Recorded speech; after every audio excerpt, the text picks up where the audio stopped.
Hello friends, welcome to Cook with Dhayalini. இன்னைக்கு நம்ம evening snacks செய்ய போகிறோம். குழந்தைங்களுக்கு சீக்கிரமாக வந்தது ஸ்கூல்லேருந்து பசிக்குதுன்னு சொல்லுவாங்க. அவங்களுக்கு சீக்கிரமாக செஞ்சு கொடுக்குற மாதிரி ஒரு பணியாரம் தான் செய்ய போகிறோம். மீதம் இருக்கிற இட்லி மாவை வச்சு நம்ம அந்த பணியாரத்தை ரெடி பண்ண போகிறோம். அதுக்கு என்னென்ன தேவைன்னு பார்த்துக்கலாம். ஃபஸ்ட்டு அடுப்பை பற்ற வச்சிடலாம்.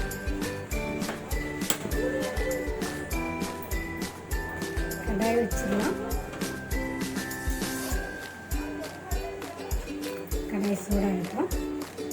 இது நீங்கள் மாவில் அரைச்சிலாம் பண்ண வேண்டியது இல்லை. இருக்கிற பழைய மாவு வச்சு நம்ம இதை செஞ்சுக்கலாம். நான் இட்லி மாவில் தான் செய்கிறேன். இந்த அளவுக்கு இட்லி மாவு எடுத்து வச்சுருக்கேன். இது நம்ம இந்த அளவுக்கு வச்சிருந்தோம்னா இதில் ஒரு 20 பணியாரம் எடுக்கலாம். உங்களுக்கு தேவைன்ற இடத்துல கூட்டி குறைச்சிக்கலாம்.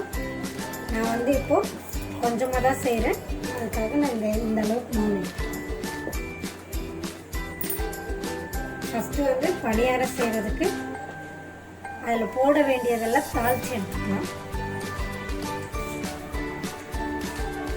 நல்லெண்ணெயில் தான் செய்கிறேன். 2 ஸ்பூன் எண்ணெய் ஊற்றிக்கலாம்.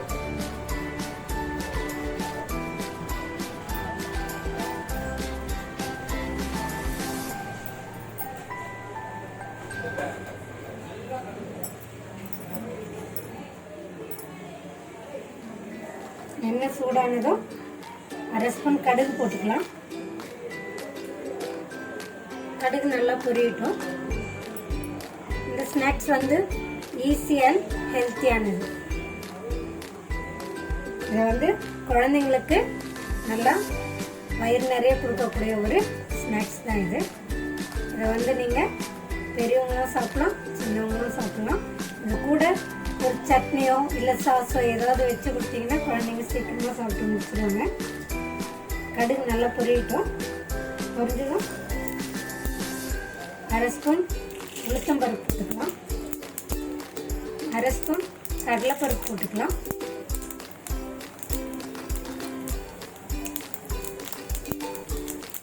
கால் டீஸ்பூன் சீரகம் போட்டுக்கலாம்.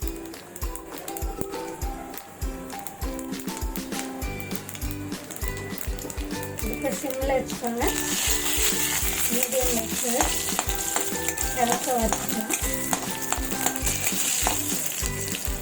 ஒரு கொத்து கருவேப்பிலை கட் பண்ணி வச்சுருக்கேன், அதையும் சேர்த்துக்கலாம். காரத்துக்கேற்ப பச்சை மிளகா உங்களுக்கு எவ்வளோ வேணுமோ போட்டுக்கோங்க. நான் குழந்தைங்க சாப்பிட்றதுன்றதுனால கொஞ்சமாக போட்டிருக்கேன். அதையும் பொடியாக நறுக்கி போட்டுக்கலாம்.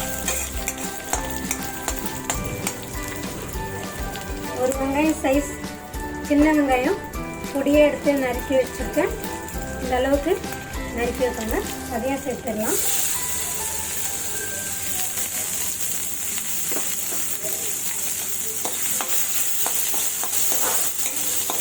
கண்ணாடி பதம் வர வரைக்கும் வறுத்துக்கிட்டா போதும்.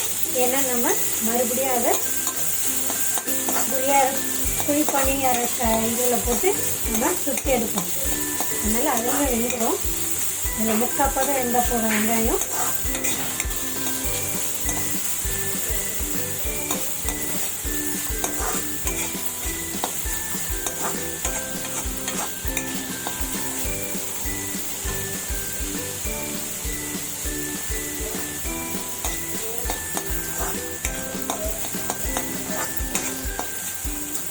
இது நல்லா வதக்கி எடுத்துடலாம்.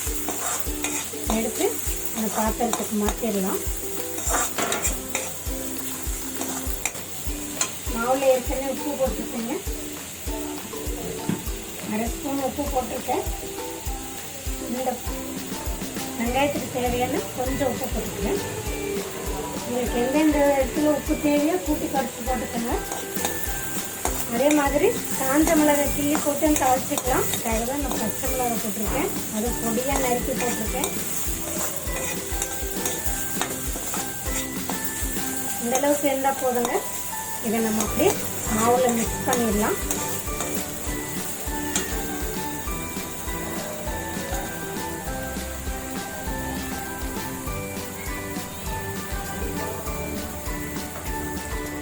அப்படியே பணியாரம் செய்யறதுக்கு ஸ்டார்ட் பண்ணிடலாம். இந்த பாத்திரத்தை எடுத்து வச்சுட்டேன்.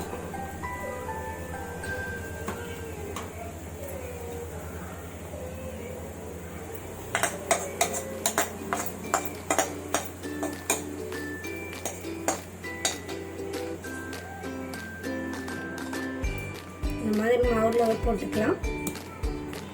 அப்படியே மிக்ஸ் பண்ணிக்கோங்க.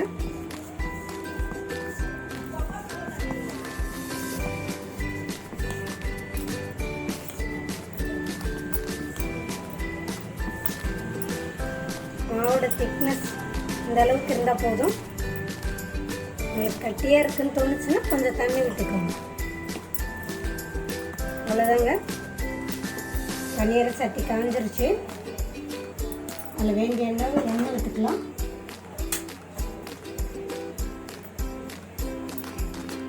நான் நல்லெண்ணெயில் தான் செய்கிறேன். நீங்கள் குழந்தைங்களுக்கு செய்யும்போது நெய் விட்டு கூட செய்யலாம்.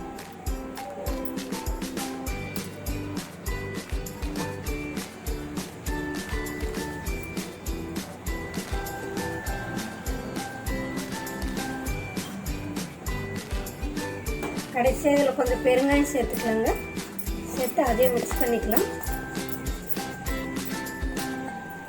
எண்ணெய் காஞ்சதும் நம்ம பனியாரம் விட்ட ஆரம்பிச்சிடலாம்.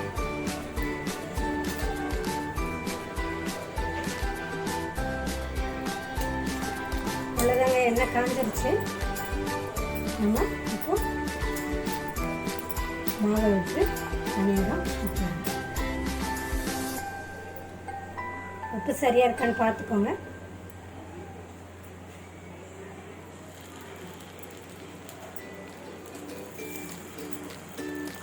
நான் வெங்காயம் வதக்கி பண்ணியிருக்கேன். அப்படி இல்லைனாலும் அப்படியே வெறுமனே கூட போட்டு பண்ணணும்.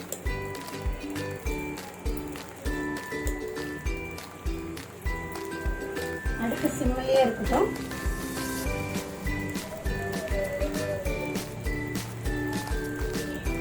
மேலே அப்படியே லைட்டாக கொஞ்சம் எண்ணெய் விட்டுடலாம்.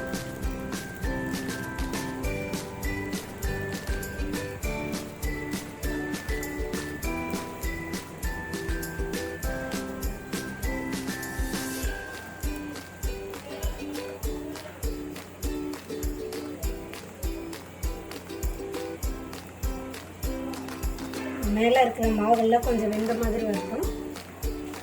அதுக்கப்புறம் திருப்பிக்கலாம்.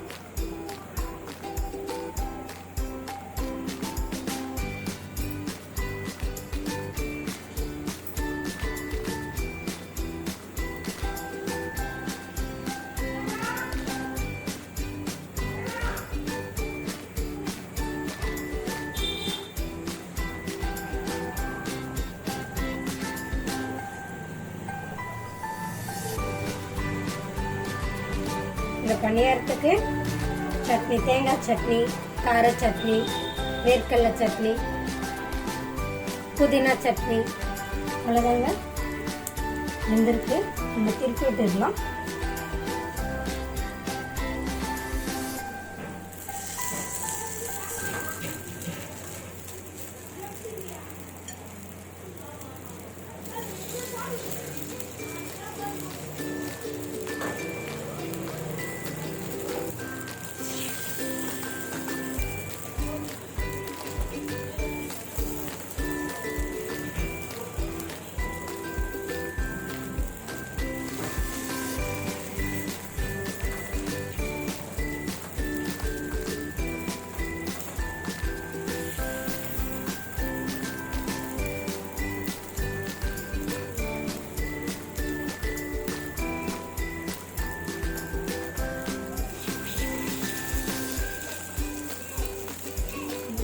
இது ஒரு 2 நிமிஷம் வேகட்டும். பார்க்கும்போதே நல்லா இருக்கு. உங்களுக்கு இன்னும் கிறிஸ்பியாக வேணும்னா கொஞ்சம் அரிசி மாவு வேணும்னா ஆட் பண்ணிக்கோங்க. இந்த பக்கம் வந்துருச்சான்னு பார்த்துடலாம். நல்லா வந்துருக்கு. இப்போ எடுத்துடலாம்.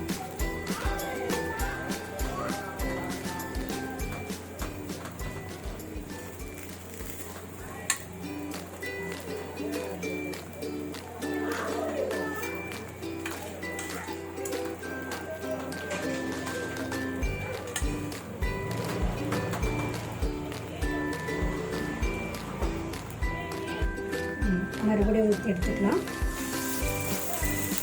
எண்ணெய் ஊற்றியாச்சு. உங்களுக்கு தேவையான அளவு எண்ணெய் எடுத்துக்கோங்க. எல்லாமே கம்மியாக தான் எண்ணெய் விட்டு செய்கிறேன். உங்களுக்கு வேணுன்ற இடத்துல கூட்டி குறைச்சி பண்ணிக்கோங்க.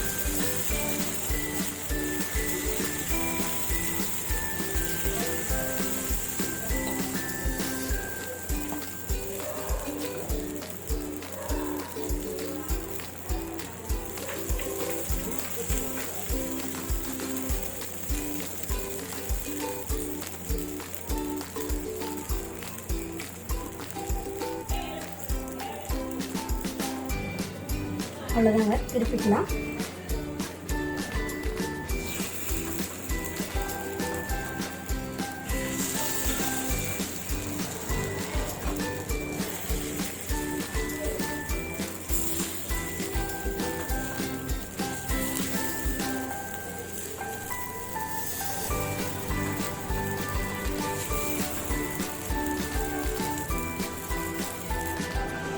அவ்வளோதாங்க, வந்துருச்சு.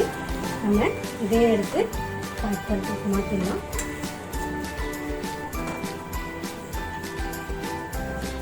அவ்வளோதாங்க, நம்ம பொடி பணியாரம் ரெடி ஆகிடுச்சு. ஆயில் கம்மியாக, ஹெல்த்தியாக அண்ட் டேஸ்டியாக ரெடி ஆகிடுச்சு. இதை குழந்தைங்க டக்குன்னு பசியோடு வரும்போது இதை நீங்கள் மாவு மட்டும் இருந்தால் போதும். சட்டுன்னு ஒரு வெங்காயத்தை எடுத்து கட் பண்ணி பச்சை மிளகாலாம் கட் பண்ணி ஒரு தாளிப்பு மட்டும் கொடுத்து போட்டு எடுத்தோம்னா பணியாரம் ரெடி ஆகிடும். அவ்வளோதாங்க, நம்மளோட பணியாரம் ரெடி ஆகிடுச்சு. இதை சாஸோடையும் சட்னியோட தொட்டு சாப்பிடுங்க. இந்த வீடியோ உங்களுக்கு பிடிச்சிருந்தா லைக் பண்ணுங்கள், ஷேர் பண்ணுங்கள், கமெண்ட் பண்ணுங்கள், மறக்காமல் சப்ஸ்கிரைப் பண்ணுங்கள். பக்கத்தில் இருக்க பெல் பட்டனையும் கிளிக் பண்ணிவிடுங்க. தேங்க்யூ. நெக்ஸ்ட் வீடியோவில் பார்க்கலாம். பாய்.